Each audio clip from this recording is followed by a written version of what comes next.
So recently I saw this recipe of Farah Khan making key lime pie and thought why not try it for myself and let you guys know whether it's worth it or not. So firstly I've blended some Parle G biscuit in a mixer jar, transferring it into a pan. This is the pan in which I'll be setting the whole key lime pie. It is not necessary to use Parle G biscuits only. You can use any biscuits that are available to you. Farah Khan used digestive biscuits and hers. Now I'm adding 3 tablespoons of melted butter to the biscuits so as to form a thick base. The purpose of adding butter is not to form a crumbly base that breaks upon serving the whole key lime pie. After mixing the butter in real well with the biscuits, we'll be spreading it evenly along the base of the pan. After that, I'll be placing the pan inside a freezer for a while. This will cause the base to harden so that when I add the batter, it does not seep inside the base. To make it clear, here I've used 2 small packets of Parle G biscuits. Now, taking a fresh bowl, here I'm adding a whole can of Milkmaid into it. That is what Farah Khan does in her recipe. Scraping off the can real well so as not to create any waste. To this, I'll be adding 100 grams of fresh cream. Here I've used Amul fresh cream. Since I had a little of it left in the packet, I added the fresh cream that we had at our home.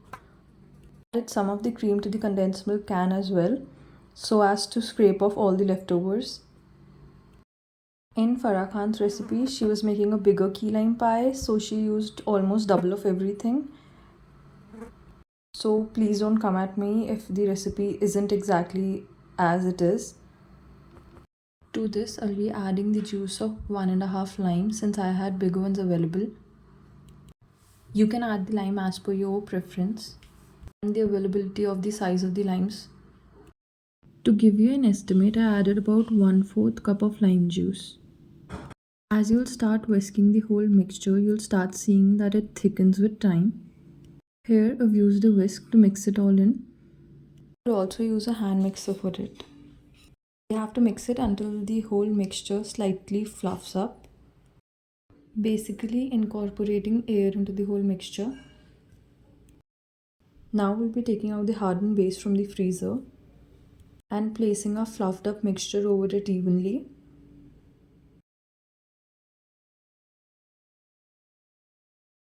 We'd be keeping this in the fridge for about 4 to 5 hours at least, and it would be best if it is kept overnight for it to settle properly. I've missed the clip, but I've decorated the key lime pie with the leftover biscuit crumbs. As Farah Khan states, it gives it a little posh look. Here in this video, I've set my key lime pie for about 4 to 5 hours. And believe me when I say it, it was real yum. A little on the sweeter side as per my preference, but overall it was real good. I would give it a thumbs up and would recommend for you to try it yourself.